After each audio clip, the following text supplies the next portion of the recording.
سلام تنها بالله كما يتصنح خبركم تخاتلتنا استعفلالي زينة سبورت حيزة قريبا لخو أفرقوني مسجن أب فلا ما يزعبانا سجير لخو أب مسرة المعات سبورت تجراي كبير إنه تكابز وصحهم حاجة ستاديوم تجراي كيدس جانا ستاديوم تجراي نمكياد حبرا وكوميتة كم زت أشدما منيسر بهالن سبورت نيتيوبيا عودة تابز جبر اللجزء جليس الله برهان بينا السنة صبصابيو بحلف عقاري قرب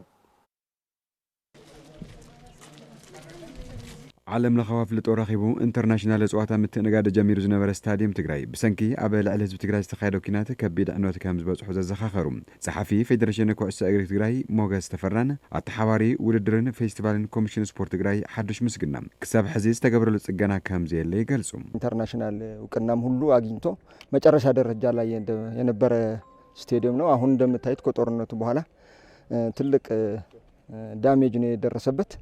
ትልቁ ግን የእግር ኳስ መጫወቻ ሜዳውን እዛ የተቀበሩ ብዙ ኢንስታል የተደረጉ ነገሮች ነበሩ። እዚ ስታዲየም እዚ ዓለም ለኻው ፍልጥ ተረኺቡ ኣብ ናይ መወዳእታ ምዝዛም በጽሕ ዝነበረ እዩ። ብምኽንያት ኩናት ከቢድ ጉድኣት በጽሕዎ ብፍላይ ኣብ መጻወቲ ሜዳ ትሕቲ መሬት ተቐቢሮም ዝነበሩ ምሉእ ብምሉእ ዓንዮም እዮም። እዚ ስታዲየም እዚ ከም ሃገር ዝግበሩ ውድድራት ከም ሓደ ኣማራፂ ኮይኑ ከገልግል ዝኽእል እዩ ነይሩ። እንተኾነ ግና ተደጋጋሚ ገና ክግበረሉ ኣመልኪትና ክሳብ ሕዚ ዝመፀ ፍታሕ የለን። አገሪቱ የምታዘጋጀው ለአፍሪካ ዋንጫ እንኳን ይሄ ስቴዲየም ቢሰራ ማለት ከምታስበው በላይ ይሄንንም አንድ እገዛ ያደርጋል ብዬ ነው ማምነው እንደ ባለሙያና ከዚህ በፊትም አቀርበናል። እስካሁን ግን የተደረገ ድጋፍ የለም። ሁሉ ነገር ስኬሌቶን ብቻ ነው የቀረ እንጂ ያው መስተዋት ተገጥሞ ነበር። መስተዋቱን የለም ዳመንጅ ሆነዋል። የአትሌቲክስ እቃዎች ብዙ ነበሩ፣ እነሱም የሉም። ደጋው ህንጹ ጥራሕዩ ተሪፍ ዘሎ ዝተረፈ አካሉ ዓኒ እዩ። እዚ ዕንወት እዚ ተገንዚብኩም እዚ ስታዲየም ናብ አገልግሎት ንምውዓል ናትኩም ሓገዝ አድላይ እዩ። ወደ ነበረበት ለመመለስ ያው የናንተ ድጋፍ እንደሚያስፈልግ ነው የሚገልጸው። ስታዲየም ትግራይ ኣብ ዝሓዘ እዋን ካብ ስራሕ ወጻኢ ከም ዝኾነ ዝሓበራ ኮሚሽን ስፖርት ትግራይ መብራት ሃፍቱ ኣብ ዳግመ ህንፀት እቲ ስታዲየም ፌደራል ሓገዙ ከበርክት ይግባእ ይብላ። እቶም መሰረታዊ ዝበሃሉ ናይ ኢንስታሌሽን ዝነበሩ መጉዳእት በጽሕዎም ኣሎ ተሃስዮም ኣሎ ትሕቲ መሬት ተቐቢሮም ዝነበሩ ሁሉ ናይ ኤሌክትሪክ ናይ ቴሌ ኢንስታሌሽን ኩሎም ተሃስዮም ናብ ደገ ወጽኦም ተቆራሪጾም እዮም ዘለው። ስለዚ በማይኖሪ ሜንቴናንስ ዘይኮነስ ብውሕድ ቁርሺ ዘይኮነ ብውሕድ ናይ ክልል ትግራይ መንግስቲ ዝሽፈን ዘይኮነ ናይ ዝተፈላለዩ አካላት ናይ ፌደራል ትካላት እውን ድጋፍ ዘድልዮ ኮይኑ ተረኺቡሎ። ኸዚ ስታዲየም ትግራይ ውድድራት ተከታእና ግድ ምግባር ኮሚቴ በምጣያሽ ምስ መዳርግቲ አካላት ክንሰርሕ ኢና ዝበሉ ድማ ሚኒስትር ዴኤታ ዘፈር ስፖርት ሚኒስትር ባህልን ስፖርትን መኪዩ መሐመድ እዮም።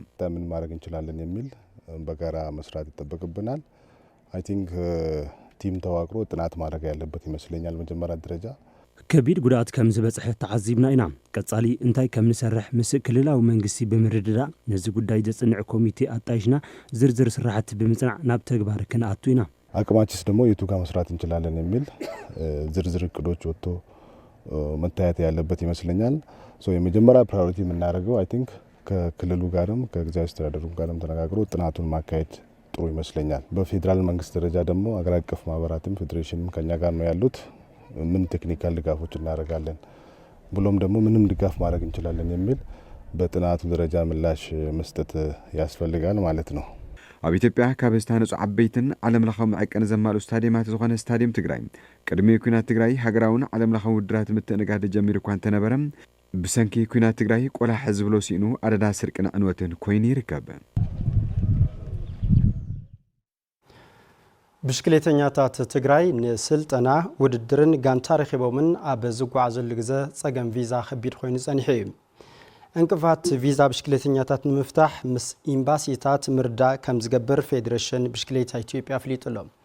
ብርሃነ በየነ ሰናዶ ጸብጻብ ብጽጋብ ዘፈሩ ከም ሰብ ቀርብ እዩ። ሃገር ወኪሎም ንዝወዳደሩ ዘለው ተጋሩ ብሽክሌተኛታት ኣብ ዝተፈላለዩ እዋናት ናብ ወጻኢ ዓዲ ንስልጠና ንውድድርን ከምኡውን ናብ ካልኦት ጋንትታት ንምእታው ዕድል ኣብ ዝረኽብሉ እዋን ዓብዪ ዕንቅፋት ዝኾኖም ጉዳይ ቪዛ ምዃኑ ብተደጋጋሚ መረረቶም ከም ዘስምዑ ይዝከር። ወርልድ ቻምፒዮን ነይሩ ያው ቪዛ ምክንያት የተሳክዐ እዩ። ድሕሪ ድማ ስዊዘርላንድ ስልጠና ንተወሰነ ኣዋርሕ ነይሩ። ስለ ቪዛ ያው የረኸኹ ናይ ደጋ ዕድላት ብዙሕ ከም ለኣማን ብዛየ ፀገዛ ካልኦት ተመሳሰልቲ ኣዋልድ እውን ተስፋ ስተላልي تعدل ስተላልي أو مسرحنا من ترجم سناليولس سكستا خلني ويلي حسن ኣብ ዝሓለፉ ዓመታት ኣብ ትግራይ ብዝተወልዐ ኩናት ተጋሩ ስፖርተኛታት ምስ ቪዛን ካልኦት ተዛመድቲ ነገራትን ብዙሕ መንግልቲ ይበጽሖ ከም ዝነበረ ዝሓበራ ኮሚሽነር ኮሚሽን ስፖርት ትግራይ መብራት ሃፍቱ ካብ ሕዚ ንድሓር እዚ ከይጋጥም ምስ ዝምልከቶም ኣካላት ፌደራል ምርድዳእ ተገይሩ እዩ ይብላ።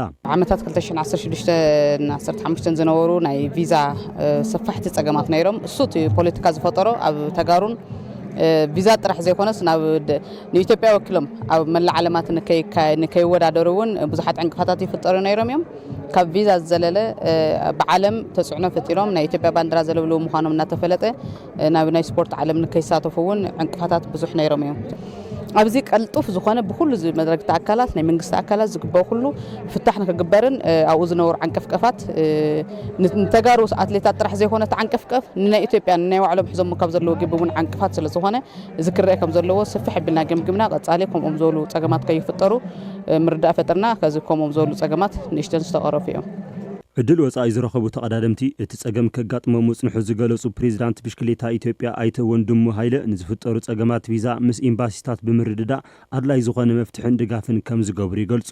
እንደ አጠቃላይ ችግሮቹ አልፎ አልፎ አሁንም አይጠፉም። ዜሮ ነው ማለት አይቻልም። ለምን ቪዛ የሚሰጡት አገሮች ናቸው፣ እኛ አይደለንም። ብሽክሌተኛታት ዝተፈላለዩ ጸገማት ይበጽሑም ከም ዝነበረ ፍልጥ እዩ። ምክንያቱ ቪዛ ዝቡ ካልኦት ሃገራት እዮም። ንሕና ንገብሮ ምድጋፍን ምስ ኤምባሲታት ምርዳእን እዩ። ከምኡውን ንተወዳደርትና ናይ ውድድር መድረኽ ምፍጣር። ንኣብነት ኣብዚ ሕዚ ዝተገብረ ውድድር ናብ ወጻኢ ዕድል ዝረኽቡ ኣለዉ። ስለዚ ኣድላይ ዝኾነ ድጋፍ ምስ ዝምልከቱ ኣካል እናተረዳዳእና ክንሰርሕ ኢና። ዝፍጠሩ ጸገማት እውን ክፍትሑ ክንጻር ኢና። እንቅፋት የሚፈጥሩ ነገሮች ደግሞ ከኤምባሲዎች ጋር ከውጭ ጉዳይ ጋር እየተነጋገርን ችግሮችን እየፈታን ያለነው ቀጣይም ጥሩ ይሆናል ብለን እናስባለን። ኣብዚ ሓለፈ ሰሙን ዝተዛዘመ መላእ ጸወታታት ኢትዮጵያን ዓመታዊ ሻምፒዮና ብሽክሌታ ኢትዮጵያን ብሉጽ ውጽኢት ዘምጽኡ ብሽክሌተኛታት ናይ ወጻኢ ዕድል ከም ዝረኸቡ ይፍለጥ። ዜናታት ስፖርት ሰዓት በዚ ፍጻም ብሩኽ ግዜ